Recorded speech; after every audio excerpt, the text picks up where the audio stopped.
I didn't argue when he said it. You're very good, just not cost-effective anymore. The glass walls of the executive floor reflected my face back at me. Calm, neutral, the kind of calm people mistake for acceptance. You're outdated. We're done here, the CEO added, like he was closing a browser tab.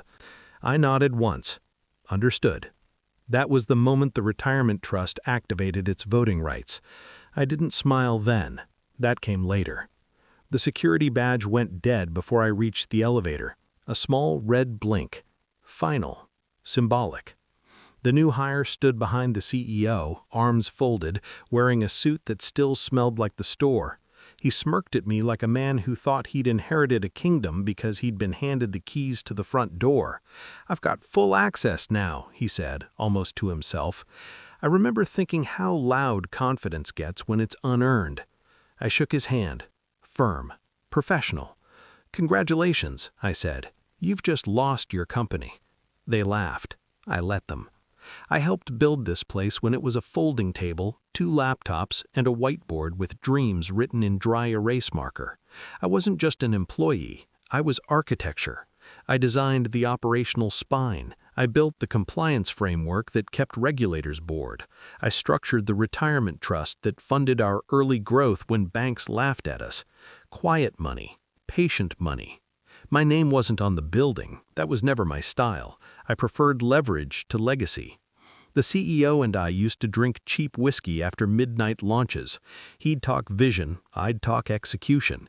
He called me the adult in the room, until the board wanted a shinier adult, until the consultants arrived with their slides and buzzwords and told him experience was expensive, until betrayal learned the language of efficiency.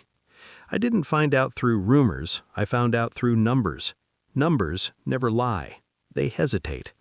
A budget line shifted. A compliance override appeared where none should exist. A vendor payment rerouted through a shell I didn't recognize. Small things, the kind people miss when they stop asking why. Then I saw the email. Subject, transition plan, CC, Board Compensation Committee. Attachment, redacted, redacted, from me. That's when the hurt ended and the planning began. Betrayal isn't loud at first, it's clinical. There was a moment, just one, where I thought about confronting him, about reminding him who stood beside him when the investors walked away, about loyalty. Then I remembered something my father once said, quietly after being cheated by a partner. Anger is expensive. Silence compounds. So I went silent. I reviewed the retirement trust documents at home that night, the ones I wrote myself, the ones no one ever read because they trusted me. 76% voting power, deferred activation clause, trigger events, termination without cause, hostile governance shift. They fired me without cause. They rang the bell. I spent the weekend like a ghost moving through systems I still had access to. Nothing illegal, nothing traceable, just observation, screenshots, logs, timestamps. I watched the new hire fumble his way through decisions he didn't understand. I watched him override controls because speed impressed him more than safety. I watched the CEO let him. I let them. It was supposed to be a minor system update, routine, the kind no one announces. Instead, it caused a cascading compliance freeze. Automated trading halted, accounts locked, audits triggered, regulators pinged. By Monday morning, the entire company stood still. Phones rang into voicemail. The stock wobbled. Panic is loud. I watched it from my kitchen table, coffee cooling, news alerts lighting up my phone like a slow drum roll. The emergency board meeting convened at 9 a.m. At 9:01, the retirement trust exercised its voting rights. At 9:02, legal realized what that meant. At 9:05, someone asked the question out loud, the one that sucked the air out of the room. Who just fired the person who owns 76% of the shares? Silence has weight when it lands. I joined the meeting remotely, camera on, expression neutral.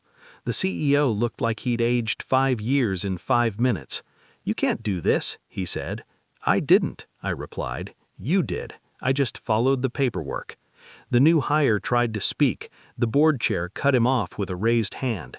I shared my screen, logs, emails, overrides, the shell vendor tied to his cousin, the compliance breach he'd signed with a digital signature he didn't realize was permanent. Each slide landed like a nail. No commentary, just facts. By noon, the new hire was terminated for gross misconduct. By 1, external counsel recommended the CEO step down pending investigation. By 3, the board voted, unanimously, to reinstate me as interim executive authority. I declined. Power tastes better when you don't need the title. The CEO called me privately that evening. "I didn't think you'd go this far," he said. "I didn't think you'd forget who you were talking to," I replied. He was quiet then, smaller. "I trusted you." I almost laughed. "No," I said, "you trusted that I wouldn't use what I built." The press called it a sudden governance correction. The stock stabilized, then climbed. The board offered me anything I wanted. I asked for 2 things: my severance, as originally contracted, the CEO's resignation letter, effective immediately. They didn't negotiate. I walk past the building sometimes. My reflection still fits the glass. People inside don't recognize me anymore. That's fine. I didn't need revenge to feel whole. I needed balance. Betrayal taught them a lesson. Silence taught me mine. I still hear his voice sometimes. "You're very good, just not cost-effective anymore." He was right. Justice is expensive. They paid every cent.